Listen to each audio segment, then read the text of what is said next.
예, 안녕하세요. 오늘 지난번에 이어서 두 번째 여러분들을 뵙게 됐습니다. 오늘은 좀 PPT를 보면서 진행해 보도록 하겠습니다.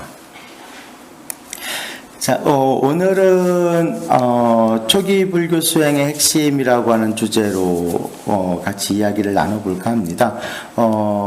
제가 좀 사마타와 관련된 내용을 중심으로 한번 이야기를 해보고 싶습니다라고 하는 말씀을 이사장님께 올린 적이 있습니다. 그래서 지난번에 전체적인 내용들에 대한 것들을 한번 소개해 드렸고요. 오늘은 그 가운데서도 사띠라고 이야기하는 내용이 있습니다. 제가 좀 수행론에 관심을 갖고 공부를 하다 보니 그 많은 수행법 가운데 가장 기초가 되면서도 이 사마타, 위파사나 모두에 적용이 되면서 가장 중요한 내용이 무엇일까 생각을 해보니 아무래도 사띠라고 하는 거, 사띠를 마음 챙김으로 번역하기도 하고 알아차림으로 번역하기도 하고 혹은 마음 지킴이다, 수동적 주의 집중이다, 주시다. 그래서 우리나라는 굉장히 좀 다양한 측면에서 번역을 하고 있습니다. 외국에서는 마인드풀니스라고 하는 말로 이제 거의 통일되어 있기도 한데요. 그래서 오늘은 그 내용을 조금 살펴보려고 합니다. 근데 수행을 위한 전제 조건들이 있는데, 저희가 이제 수행을 한다라고 했을 때, 수행을 그냥 하면 되지. 그렇죠. 하면 돼요. 근데 그 수행의 효과성을 증대시키기 위해서는 몇 가지 필요한 요소들이 있다라고 볼 수가 있겠습니다. 그 가운데 한 6가지 정도를 이제 언급할 수가 있겠는데, 첫 번째는 부처님에 대한 믿음입니다. 사실 이 부처님에 대한 믿음이 확립되어 있지 못하면 우리가 수행을 하는 데 있어서 장애를 극복하는 데 이게 어려움을 겪게 되는 거죠. 부처님에 대한 확실한 믿음이 있어야 됩니다. 이것을 우리가 보통 그 불괴의 믿음이다라고 이야기를 하죠. 어떠한 경우에도 무너지지 않는 믿음이다라고 하는 것이 있습니다.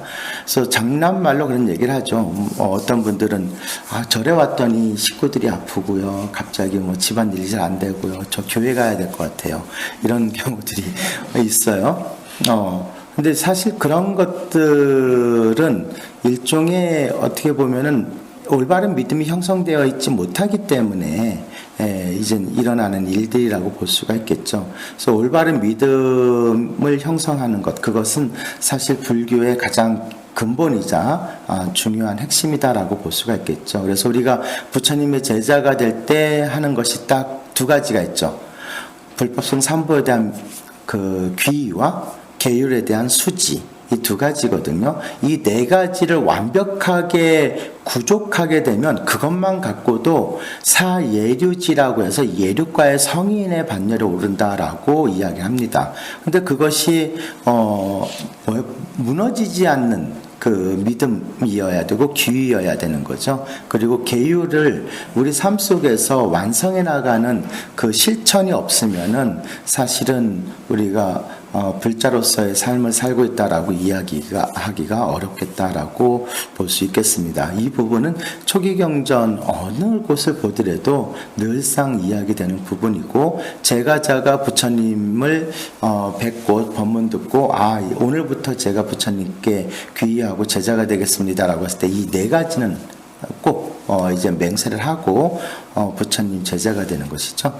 그리고 일단 신체적으로 건강을 해야 됩니다. 신체적인 건강이 수반되지 못하면 우리가 수행을 하고 싶어도 수행을 못해요.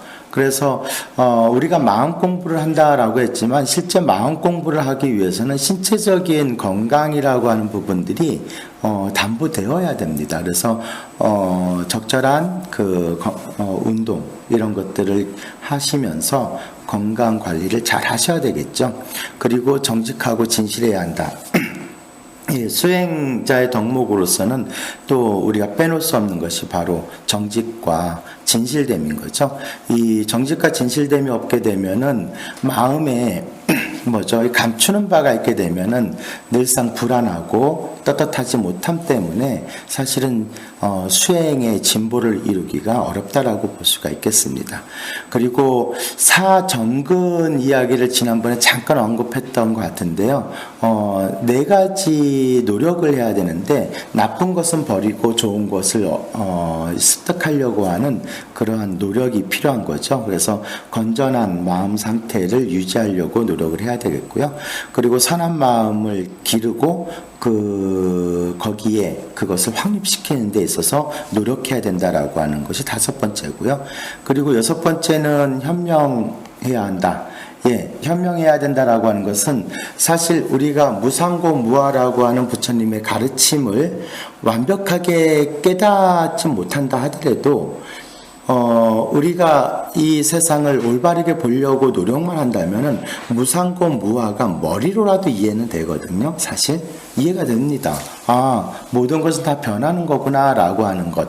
근데 이 이해가 어느 정도 깊으냐의 차이는 있을지언정 우리가 이걸 올바르게 이해만 하더라도 그것은 우리에게 커다란 자산이 될 수 있다라고 볼 수가 있겠습니다. 그래서 부처님의 설법을 듣고 많은 사람들이 진리의 눈을 뜨게 됐을 때 이야기하는 공통된 특징이 있습니다.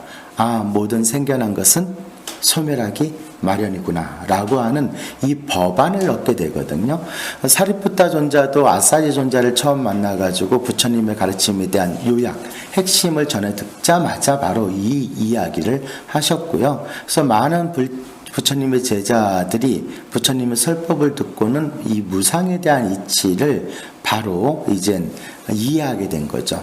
그래서 이건 깨달음이라고 보기보다는 이젠 진리의 눈을 떠서 진리에 발을 담근 상태다 이렇게 얘기를 해볼 수가 있을 것 같습니다.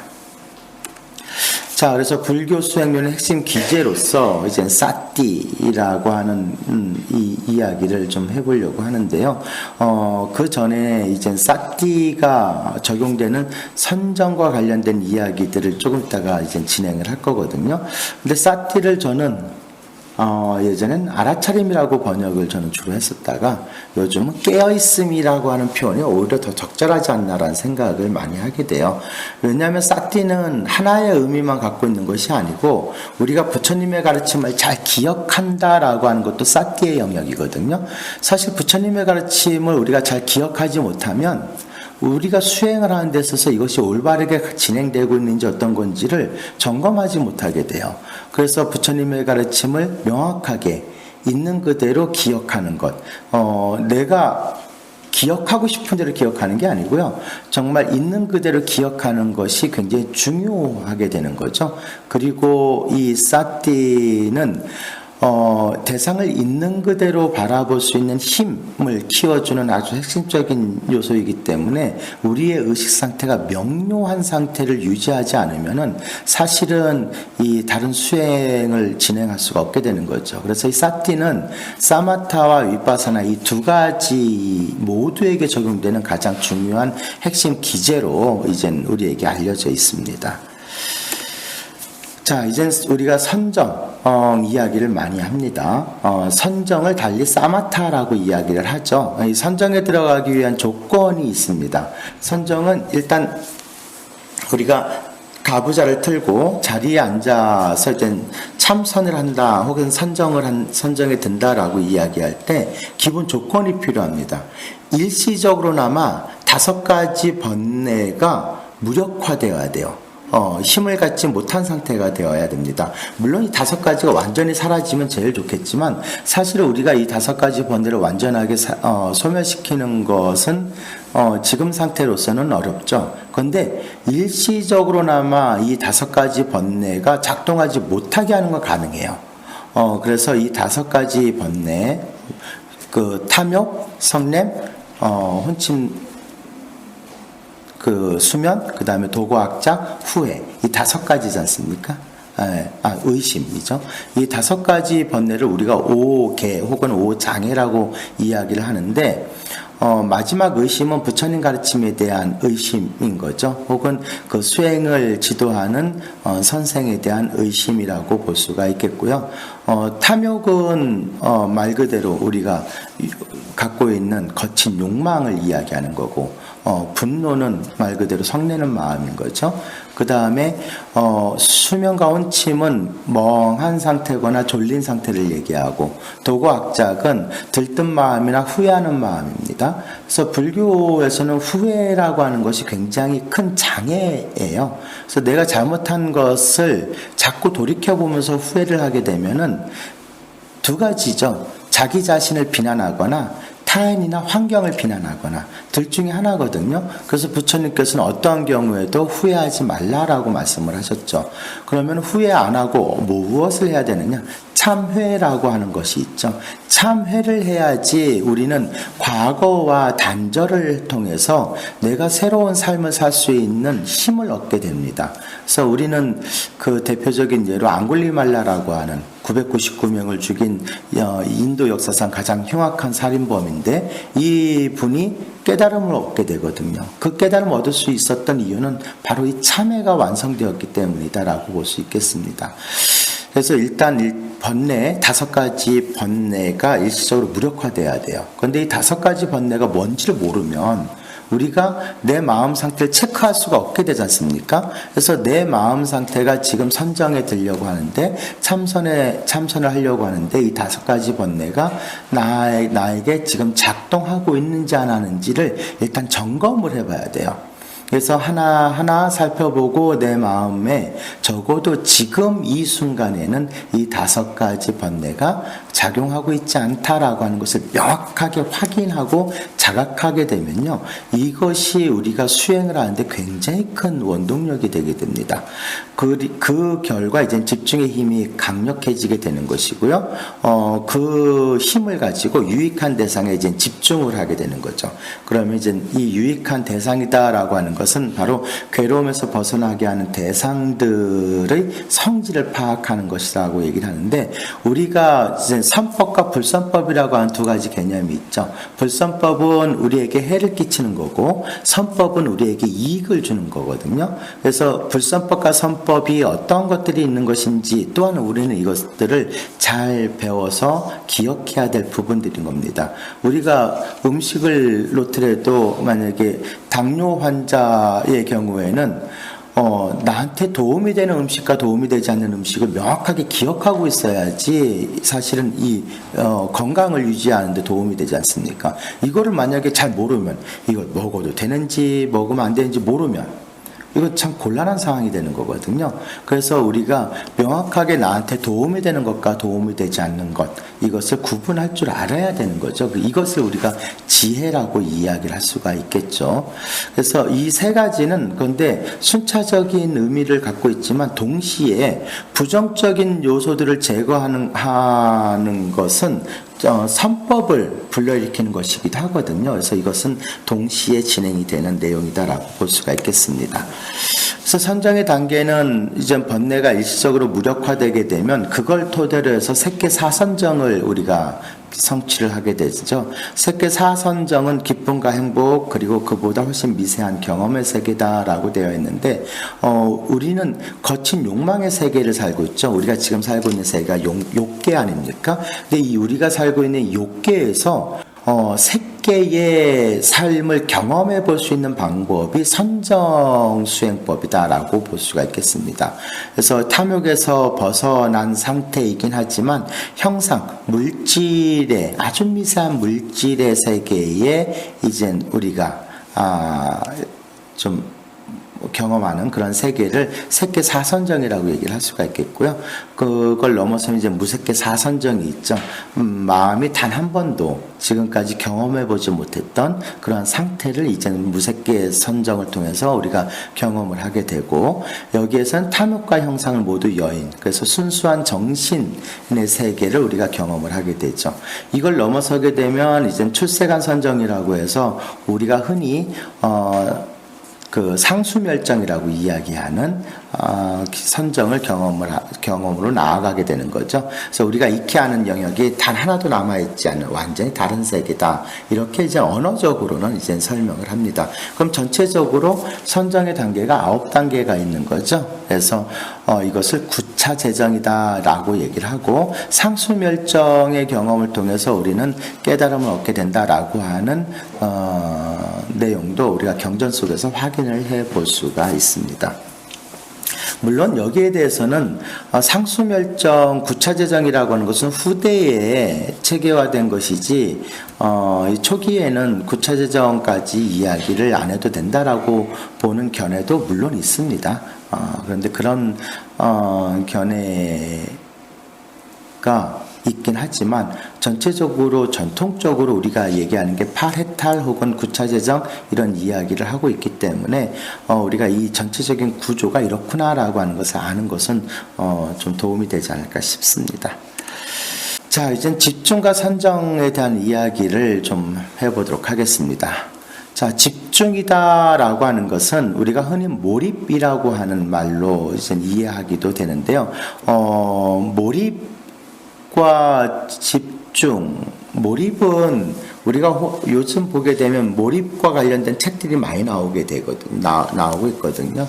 그래서 이 몰입의 과정을 가만히 보면, 와, 이거 되게 재밌네 라는 생각을 하게 되는데, 특히 가나선 수행을 하는데 이 몰입과 관련돼서 이렇게 비교해 보면 상당히 비슷한 부분들이 있구나. 그 과정에 있어서 그렇다는 겁니다.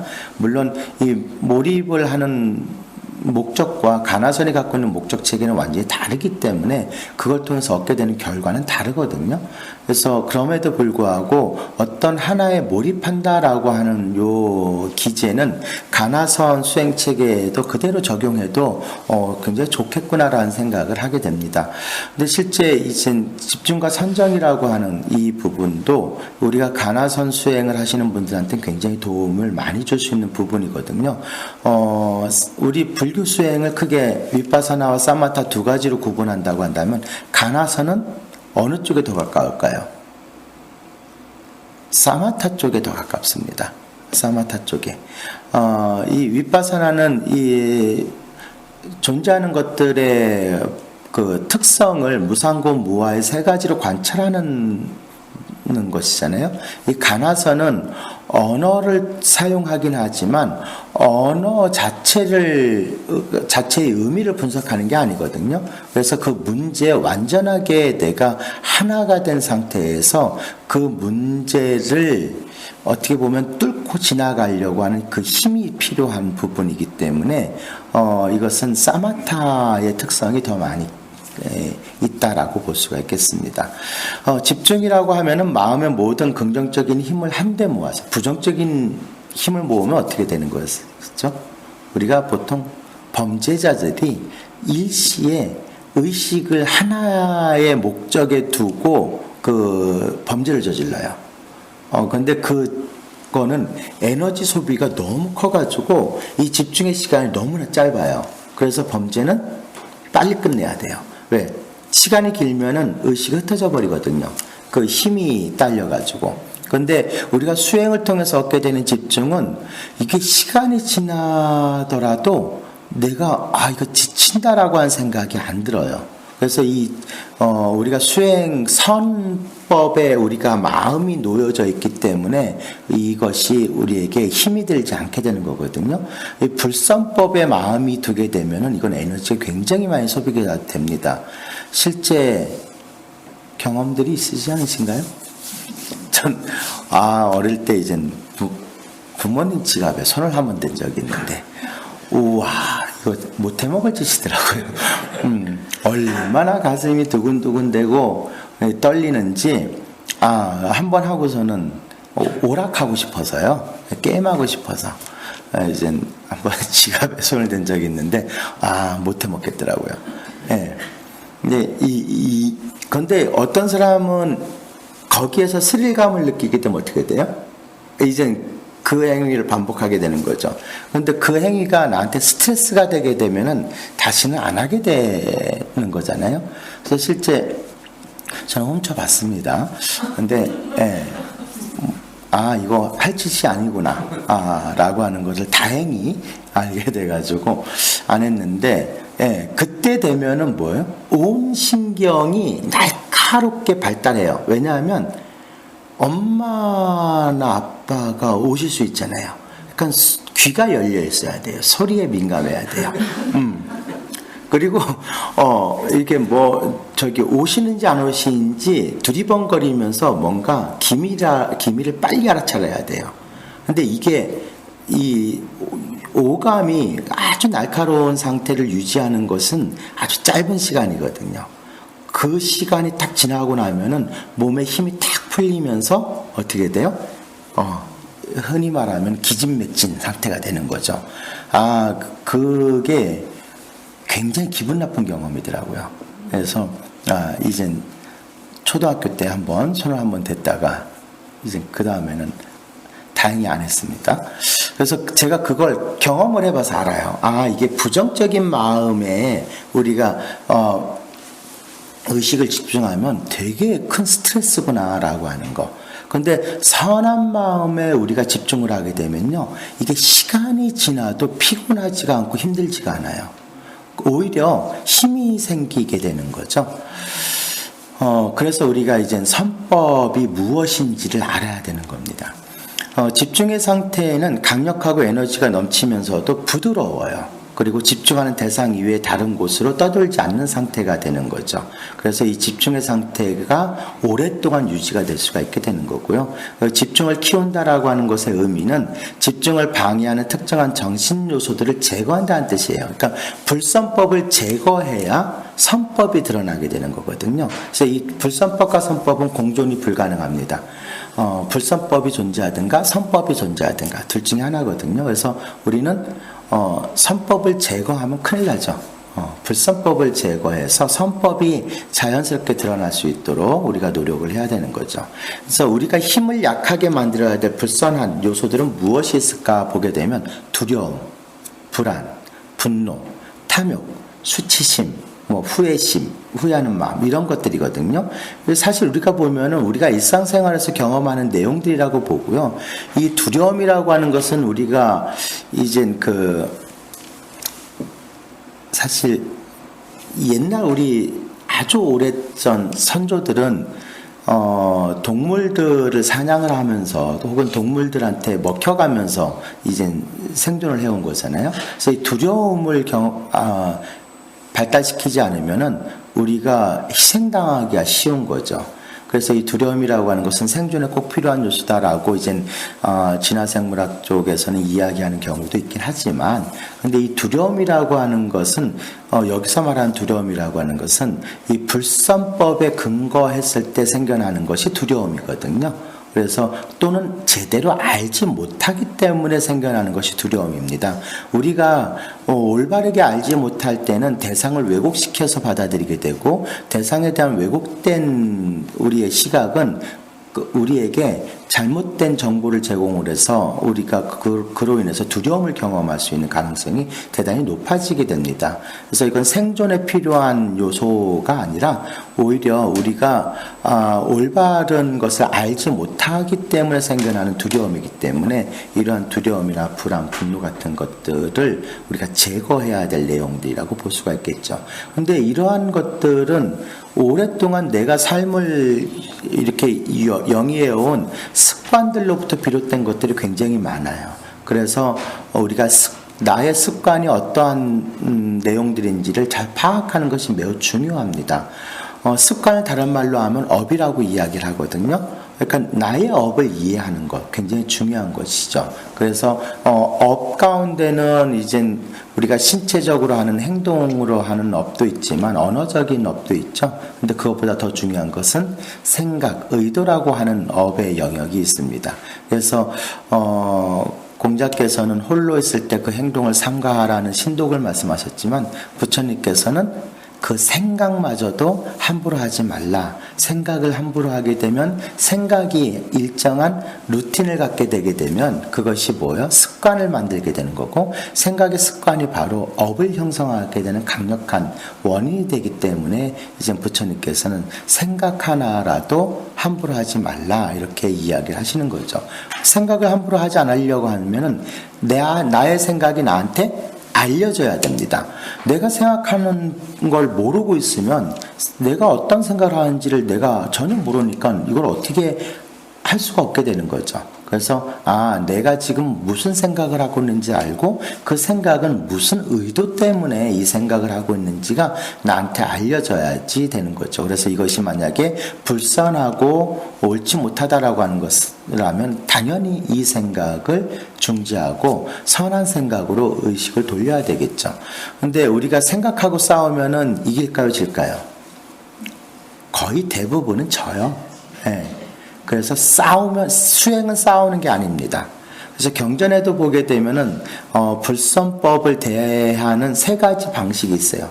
첫 번째가 회피입니다. 회피. 도망가는 거예요. 제일 좋은 거예요, 이게. 우리가 예를 들면은 내가 진짜 갖고 싶어 하는데 너무너무 갖고 싶어 하는 어떤 물건이 있는데, 이게 덩그러니 놓여져 있어요. 그러면 어때요?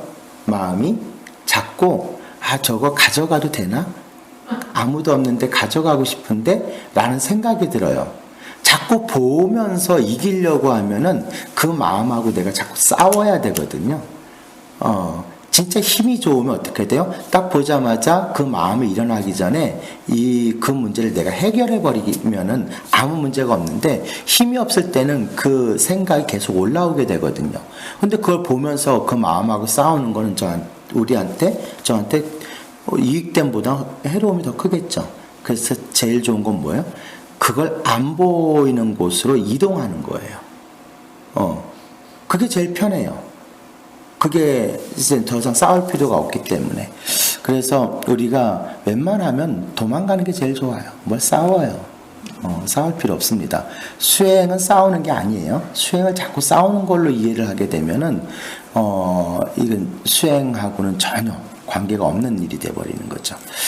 그래서 습관들을 깊이 이해하게 되면, 우리가 알게 되면 불선법은 힘을 잃게 됩니다. 그건 희한해요. 내 마음에서 이런 불선한 어떤 법들이 일어났구나라고 하는 것을 관찰을 하게 되잖아요. 이렇게 보게 되면은 그 보는 순간 힘이 빠지기 시작합니다.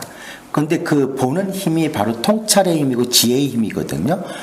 보기만 해도 힘이 빠집니다. 그런데 이것이 정말 우리의 지혜가 날카로우면 딱 보자마자 그것이 해체가 되어버려져요. 그래서 우리는 자꾸 그런 불선한 그런 어떤 생각이나 이 법에 대해서 우리가 보는 그런 힘을 키워야 된다라고 볼 수가 있겠죠. 그 과정이 어떻게 보면 수행이라고 볼 수가 있겠습니다.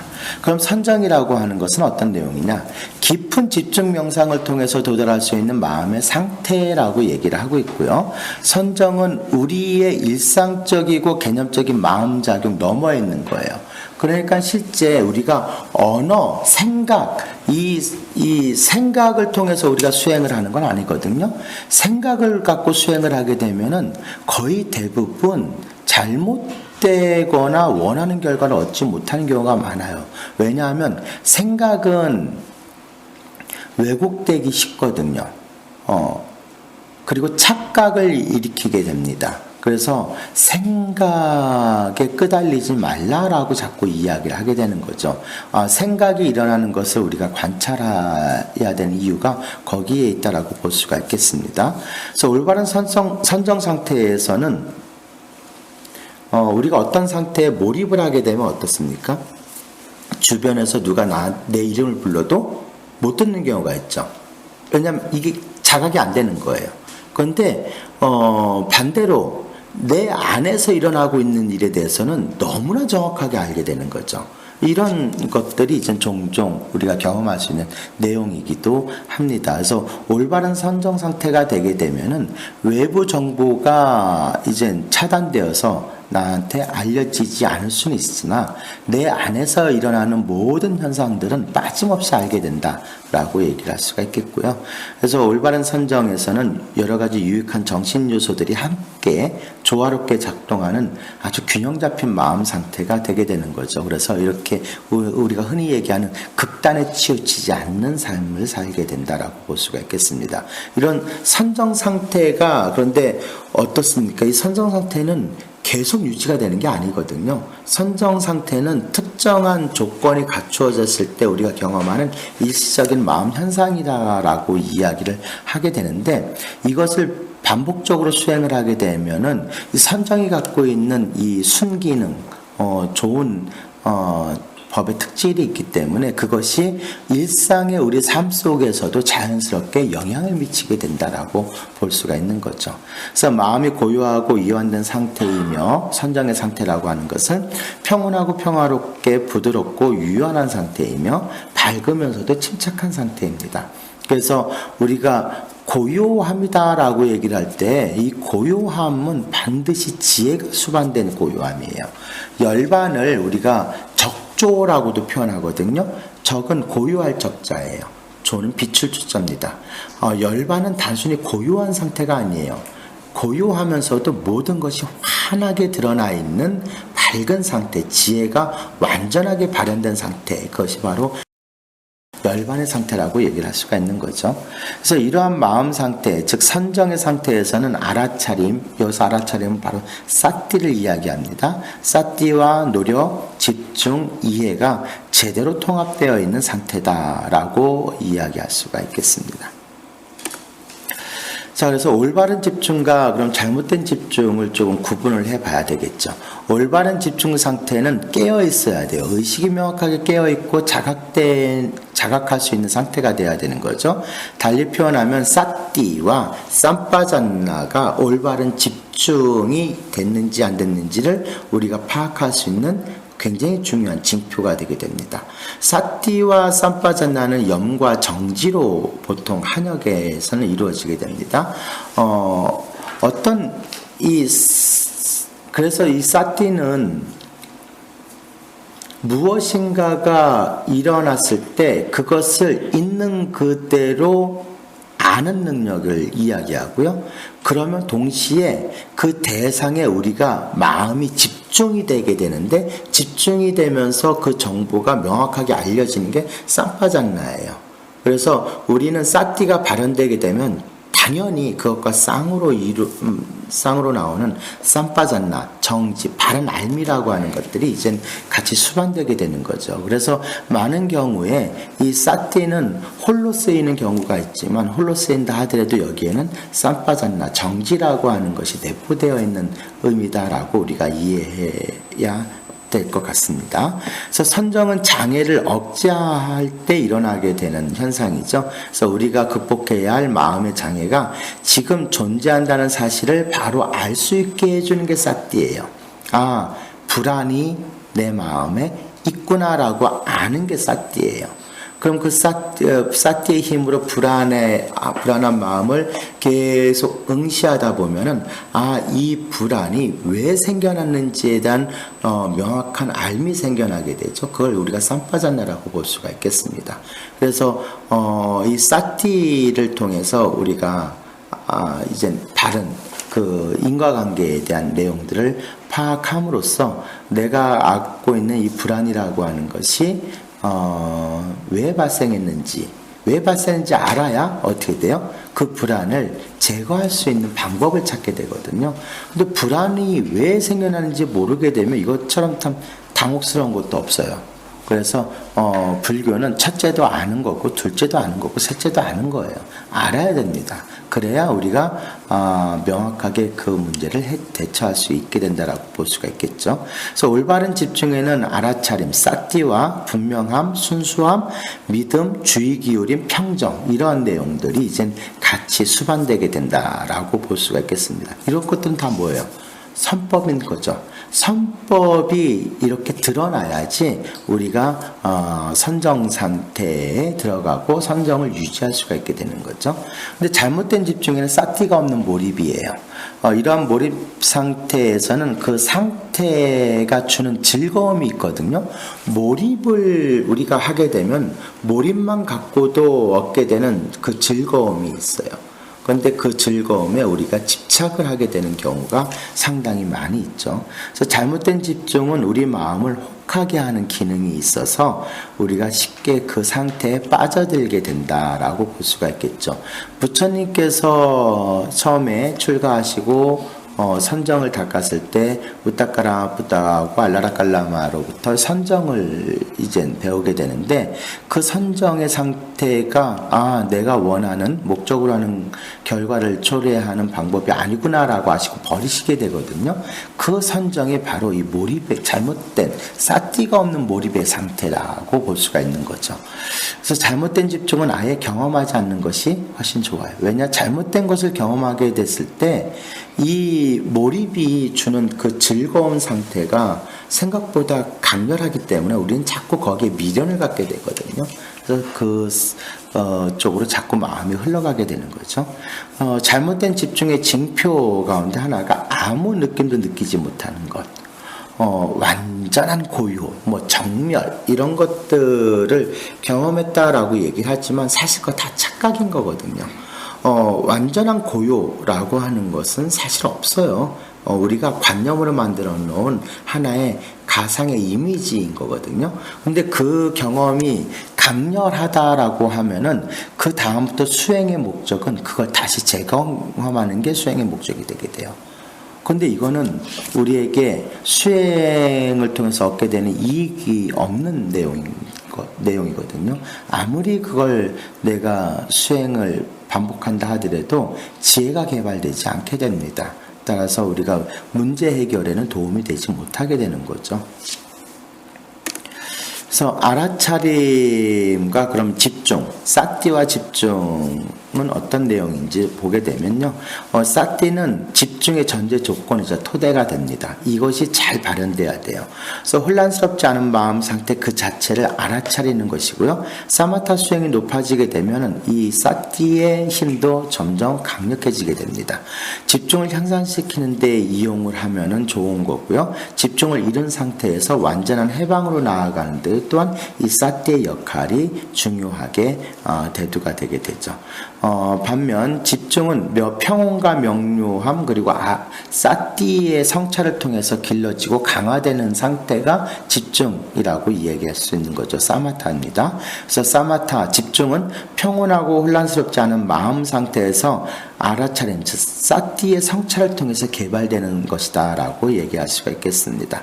근데 이 올바른 집중의 가장 중요한 결과물은 사선정인 거고요. 사선정 없이는 올바른 집중을 이루었다라고 얘기할 수가 없다. 그러니까 뭔가 우리가 알아차림, 사띠가 됐든 집중이 됐든 이런 것들은 그것들이 갖고 있는 징표가 있어요. 그 징표가 정확하게 무엇인지를 우리가 알게 되면은 내가 지금 하고 있는 것이 제대로 가고 있는 것인지 아니면 그렇지 못한 것인지를 알 수가 있게 되겠죠. 그래서 올바른 집중의 완성을 돕는 것에는 정진이라고 하는 내용, 사정근이라고 하는 내용이죠. 그리고 정념, 올바른 알아차림, 그리고 정정 이러한 것들이 있는 것이고 이런 것들이 있을 때 이젠 대상을 있는 그대로 보는 여실지견이라고 하는 지혜가 발현될 수 있겠다라고 말씀드릴 수 있겠습니다.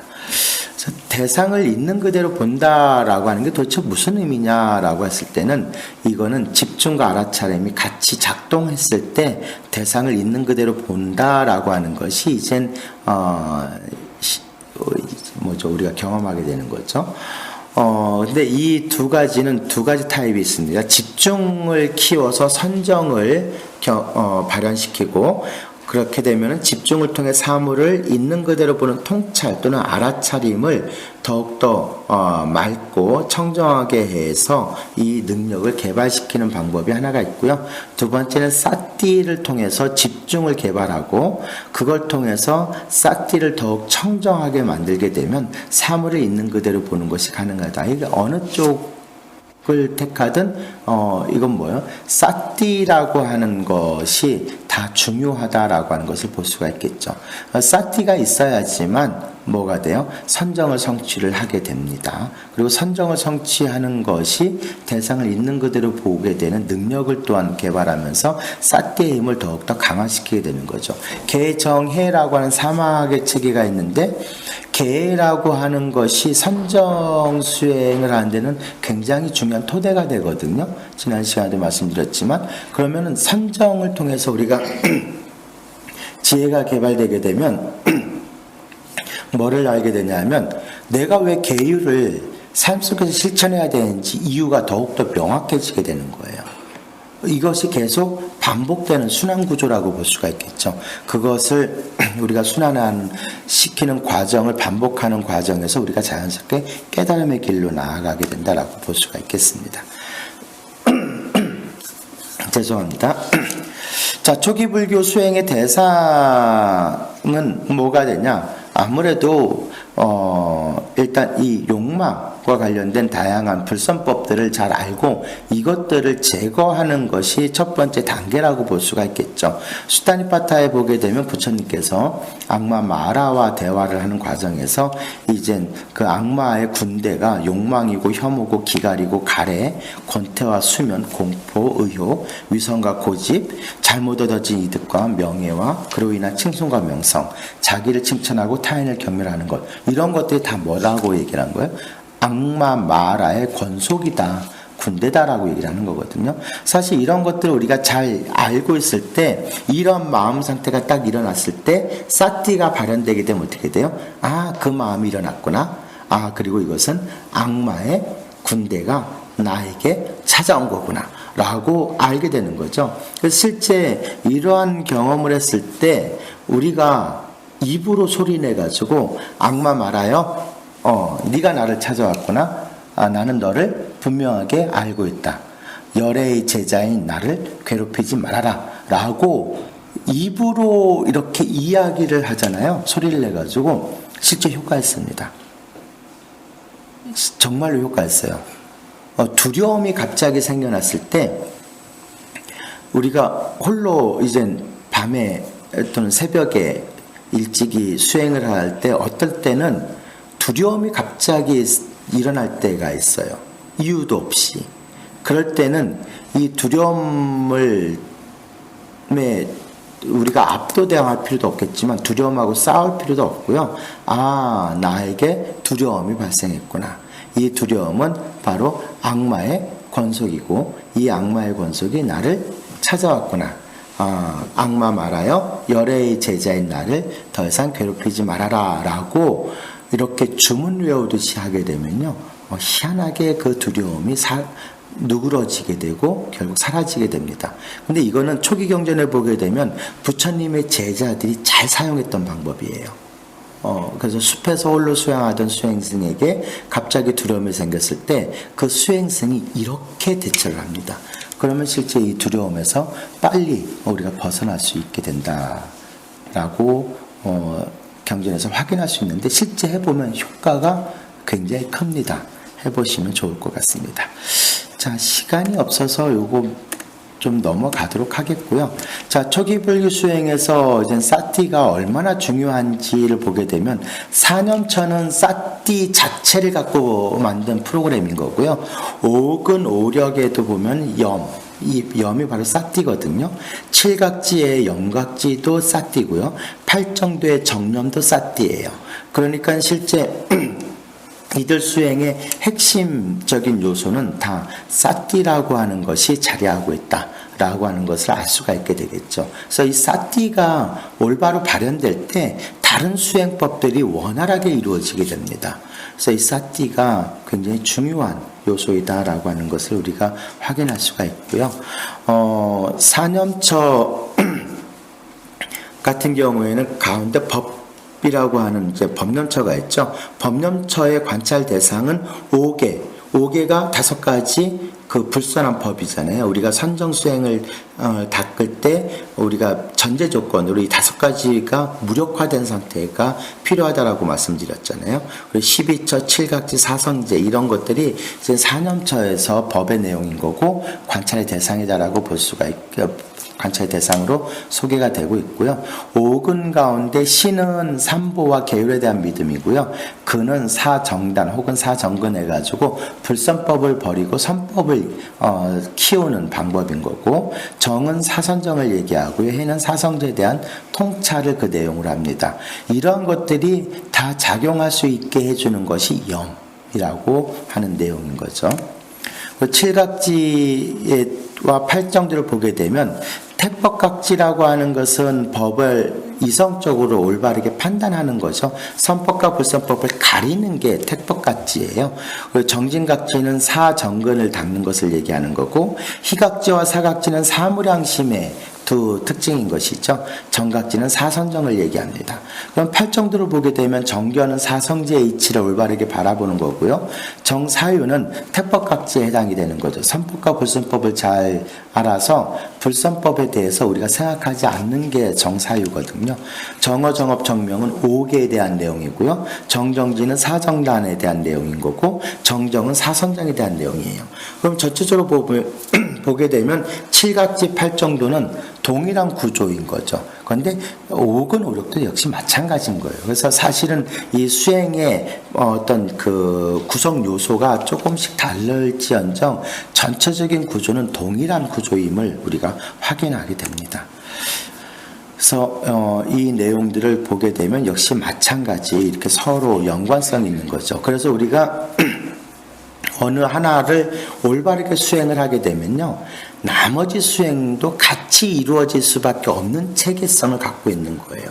그래서 우리가 수행법이 너무 복잡하고 어렵고 뭘 해야 될지 몰라, 그렇게 생각하실 필요가 없어요. 이 가운데 내가 하나를 선택을 해서 그것을 꾸준히 하게 되면요, 자연스럽게 다른 것도 같이 닦아지게 될 수밖에 없게 프로그램이 되어 있습니다. 부처님이 그렇게 프로그램 하신 거예요. 그리고 사선정에도 보게 되면 이 사띠라고 하는 것이 1초선부터 4선에 있어서 사실은 계속 관여를 하게 되는 것인데 사띠가 명확하게 이제 드러나는 경지는 이제 3선부터라고 볼 수가 있어요. 그런데 그 이전에도 사띠는 계속 작용을 하고 있는 거예요. 그래서 이 사띠가 선정을 우리가 경험하는 데 있어서도 굉장히 중요한 요소다라고 볼 수가 있겠습니다. 요건 수타니파타의 이제 사띠와 관련된 내용들을 뽑아놓은 건데요. 시간이 없어서 좀 넘어가도록 하겠습니다. 그럼 이 수타니파타에 나오는 사띠에 대한 내용을 정리하게 되면요, 주의 깊음이에요. 우리가 올바르게 대상에 대해서 알기 위해서는 이 주의 깊음이 있어야 돼요.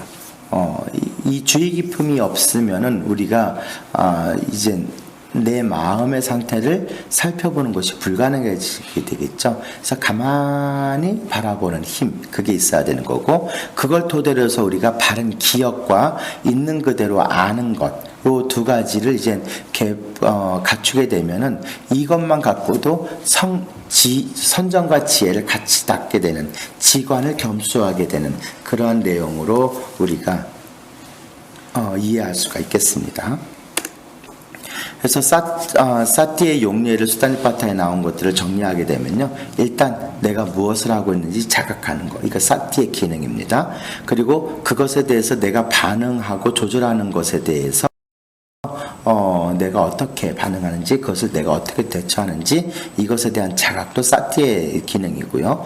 그리고 관찰하는 거예요. 신체적 고통으로 인한 심리적 고통으로의 확신을 방지하는 것이다 라고 됐는데, 화살의 경이라고 하는 경전에 보게 되면 부처님께서 첫 번째 화살은 피할 수 없으나 두 번째 화살은 피할 수 있다라고 얘기를 합니다.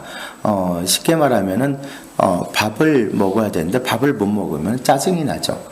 배고픈 건 누구도 피하지 못해요. 근데 짜증은 낼 수도 있고 안 낼 수도 있어요. 그래서 부처님께서는 첫 번째 화살은 피할 수 없으나, 그렇죠, 밥을 안 먹었으니까 배고픈 건 피할 수 없어요. 근데 두 번째 화살은 피할 수 있다라고 얘기를 하는 거거든요. 요거를 아는 게 사띠예요. 이걸 가능하게 해주는 게. 배고픔을 아는 것도 사띠인 거고요. 그럼 배고픔 때문에 일어난 짜증, 이것을 알아채는 것도 사띠예요. 그래서 이 사띠가 온전히 발현되게 되면은, 사띠가 발현될 때 불선법을 우리가 막을 수 있는 힘을 거기서 얻게 된다라고 볼 수가 있겠죠. 그리고 오로지 현재에 집중할 수 있는 힘을 얻게 되는 것이 이제 우리가 수타니파타에서 확인할 수 있는 사띠의 내용이라고 볼 수가 있겠습니다. 자, 이제 마지막인데요. 선정을 통해서 우리가 얻게 되는 이익과 함정이 있습니다. 우리가 선정을 얻기 위해서는 아까 이 5가지 불선한 것을 제거를 하고 사띠가 온전하게 발현될 때 우리가 선정을 경험하게 된다라고 말씀을 드렸는데, 이 선정은 우리가 평화와 기쁨을 경험하게 하는 방식인 거고요. 그리고 그 기쁨의 경험을 우리의 삶 속에까지 적용시킬 수 있는 내용이 있습니다. 그리고 이 기쁨과 평화는 우리가 더욱더 수행을 할 수 있는 원동력을 제공해 주게 되는 것이고요. 그리고 정신적이고 정서적 괴로움에서 벗어나는 해방을 맛보게 하는 거죠. 그런데 이 선정 자체는 일시적이다라고 하는 것을 우리가 분명하게 자각을 해야 됩니다. 선정에 계속 몰입된 상태를 유지하는 것은 사실은 불가능해요. 그래서 부처님께서 선정에 몰입된 상태, 즉 수정주의를 비판하신 이유가 거기에 있다라고도 볼 수가 있는 거죠. 그리고 그럼에도 불구하고 부처님께서 닦은 선정은 기존의 선정하고 다른 선정이에요. 기존의 선정은 아까 말씀드렸듯이 사띠가 결여된 선정이라고 한다면, 부처님께서 말씀하신 선정은 사띠가 발현된 선정이거든요. 그렇기 때문에 우리가 이 선정을 통해서 얻는 여러 가지 이제 기쁨이나 행복이라고 하는 것 자체에도 우리는 집착하지 않는 그러한 능력을 개발할 수가 있게 되는 거죠. 그리고 윗바사나 통찰명상에 있어서 선정은 반드시 필요한 부분인 거고요. 그리고 존재의 참된 본성인 무상고 무아를 볼 수 있게 하는데 이 선정은 굉장히 큰 역할을 할 수가 있다. 근데 이제 이 선정이 주고 있는 함정이 있는 거죠. 첫 번째, 황홀감이라고 하는 함정에 빠지게 됩니다. 근데 실제 선정 수행을 오래 하신 분들 이야기를 들어보게 되면 이 이야기를 굉장히 많이들 하세요. 그러면 이제 황홀경을 얻는 것이 수행의 목적이 되어서 주객이 전도가 되게 되는 거죠. 그렇게 되면 사실 이 황홀경이라고 하는 경험 자체도 이제 잃어버리게 되어서 수행의 어떤 목적을 잃고 방황을 하게 된다라고 볼 수가 있겠고요. 그리고 자신의 성취에 자만을 하게 되는 경향이 있어요. 그러면은 이것이 오히려 에고를 강화시켜서 부처님 가르침하고는 관계가 없는 엉뚱한 곳으로 흘러가기가 쉽습니다. 그래서 우리가 선정이 주는 이익과 함정이 이러한 내용들이 있구나라고 하는 것을 올바르게 알고, 내가 선정을 통해서 경험한 것들에 대해서 자랑하고 싶어하고 나는 이 정도 했어라고 하는 것을 사람들한테 인정받고 싶어하는 것은 에고를 강화하는 방식이구나 라고 하는 것을 우리가 알게 되면은 그러한 늪에는 빠지지 않고 우리가 올바르게 수행을 진행해 나갈 수 있지 않을까 싶습니다. 그래서 오늘 시간상 제가 중간에 막 건너뛰면서 말씀을 드렸는데, 요는 그런 겁니다. 우리가 부처님 가르침을 올바르게 기억하고, 그리고 내 마음에서 일어나고 있는 다양한 불선법과 선법의 내용들을 잘 알아차리고, 불선법은 버리고 선법을 드러나게 하는 것, 그것이 모든 수행의 가장 기본이 되는 것이고, 그걸 통해서 우리가 개발된 집중 상태는 우리가 이제 선정을 닫거나 또는 간화선을 하거나 할 때 굉장히 큰 도움을 줄 수 있다. 이렇게 요약을 해볼 수가 있을 것 같습니다. 오늘은 여기까지 하고 혹시 질문 있으실까요? 그럼 오늘 여기까지 하겠습니다. 감사합니다.